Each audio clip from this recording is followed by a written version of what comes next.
You're listening to Sunny Side Up with Adam and Kim on CJLO 1690 AM. Everywhere you go, take a look in the 5 and 10, glistening once again with candy canes and silver lanes aglow. In Florida, turned out to be a registered sex offender. And he was responding to your son. He was saying, here you go, Jimmy. I was just thinking Jimmy. Why? Oh, no, it's not Jimmy. I just made that No, up. I know, but in my head, like the typical name. Okay, I'm sorry. I just thought that was cool. Great minds, right? The system's kind of dangerous in that respect because you don't know who these people are sending a mail directly to your kid. You don't know what they're sending them. I mean, parents could look at the letter once they get it. But they had to stop this guy. Okay. And Alaska ended up banning Christmas cards sent to the families. They banned it. But was this guy just a registered sex offender? Or was he actually sending salacious material to these children? He was a registered sex offender that they suspected might be sending some stuff. Okay, but they don't know. It wasn't confirmed that he said, meet me at, 265 Johnston Street. That's not a real address. No, it's not. Well, not that we know of. Probably is. But I think that's just plain creepy. And I have another little gripe to deal with. I think that Shocking. mall Santas are kind of creepy too. Especially for the prices they charge. Well, and no, you're the fact paying... that we had to deal with H1N1 this year. Yeah, but you're paying for the picture. You're paying for some lap time. Don't get me, Kim. Actually, we have a story coming up later about prostitutes. So stay tuned. It has a whole Christmas feel to it, and it's about lap time too. Prostitute story has a whole Christmas feel to it. But don't you think that Santa has some weird issues to deal with? Kids have to deal with this fake Santa. They have this adjustment period where they're like, oh, all those letters that I have stored under my bed, those don't come from Santa. And that guy that I sat on his lap and for 10 minutes while you had to take a picture, that wasn't really Santa? Yeah. No? You didn't have to deal with that at all? Who, me? Yeah, personally, no. No, I don't have any bad experiences or anything.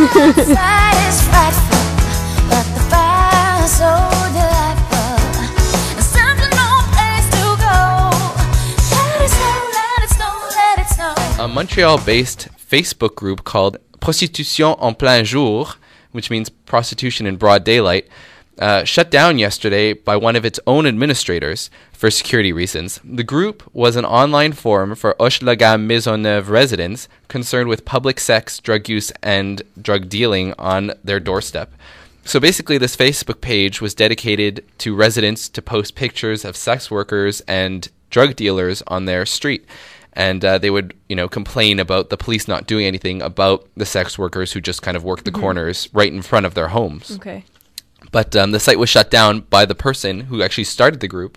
Why? Because they were fearful of drug dealers and pimps who would attack them based on these comments because they would know about the Facebook site. Oh. So basically an intimidation game. Oh. What are these people to do? I mean, these people literally look outside their homes and see prostitutes walking down the street and the Johns coming to pick them up and then sometimes having sex in public. Really? I mean, alleyways, leaving condoms on the ground, leaving needles everywhere. Oh my. And this is a residential area. This isn't downtown. And this Facebook group was set up to help them, stop what was going on, and then that was shut down too? Well, it was shut down by the person who started it because Yeah. he felt it was becoming dangerous. But still, now they don't have an outlet. What are they to do? Right, and I was reading an article that all the prostitutes have moved to more residential areas because they were kicked out of the downtown area that they were normally in because it's just not a good area for them, and they've moved into residential streets. And this is a lot of people very concerned with their children walking to school or even at night walking the dog. You see things that you would see in a movie. This is a dangerous place to be in now.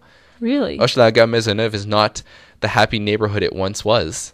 And it's kind of sad that now they don't have a forum to speak on. But should you allow these guys to be intimidating? The pimps and the prostitutes? No. Well, should you allow them to intimidate you into not posting anything about them online? Well, I don't know if it's them who's directly intimidating them. I think they're taking a precautionary measure. I don't know where this is going to leave them or what it's going to lead to.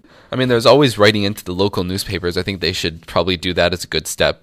That's true. But even then, if they're afraid about intimidation, pimps probably read Le Journal as well as everyone else. So it's an interesting debate to look at. I don't know exactly where you go from a shut down site. Yeah. But a lot of people are saying it's the oldest profession in the book. You know, why be scared of it? Just let them into your neighborhood. You know, give them a place to have the sex. No, give them a building. Legalize it. People are talking seriously about legalizing sex. Prostitution. Legalizing. Well, I mean, it's the argument is, don't leave them on the street where your children can see them and let them have sex and you do drugs in broad daylight. Move them into a place where they can make it legal, they can clean it up a bit, they can take away the abuse, apparently, and put them in a closed-off area so no one has to see really what's going on. I think it's a sticky situation that I don't want to get myself involved in. It definitely is a sticky situation. I think it's important to get them away from residential areas, and I think... Yeah, but so we should give them a building, and then our tax dollars are probably going to go to Furnace, sorry. The furnace, yeah. Install the furnace in the prostitute building. Well, both. It's definitely because once you legalize it, then they can ask for money from the federal government, or they can get tax credits. So where do you draw the line? I don't know. I think the focus should not be about whether we should legalize it, but we should have someone investigate how we can make it safer for the residents. Mm-hmm. Yeah, that's true. It's just not fair. If there were prostitutes roaming outside your front door, what would you do? Stay inside. Coffee, anyone? It is the most wonderful time of the year. You're listening to Sunny Side Up with Adam and Kim on CJLO 1690 AM. It is the most wonderful time. It is the most wonderful time. It is the most wonderful time of the year. Yeah. But another interesting story about illegal activity is marijuana. It's no secret that teenagers smoke pot, but do they really know the side effects caused by lighting up?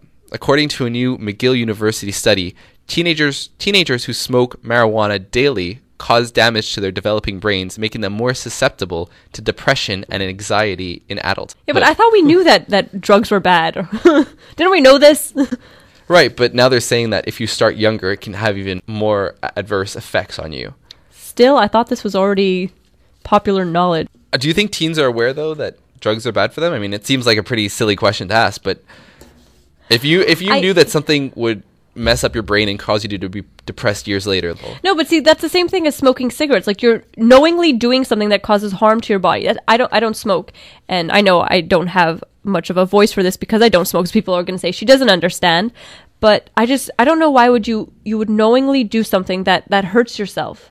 I use chocolate. I say I eat chocolate because it tastes good, but it doesn't have like very bad effects on me, except if I eat a lot, maybe I'll gain a little weight. But like smoking, you're hurting yourself. But I think the counter argument to that is, for smoking, they have it plastered on every cigarette pack. Mm-hmm. This is bad for you. This will damage your lungs.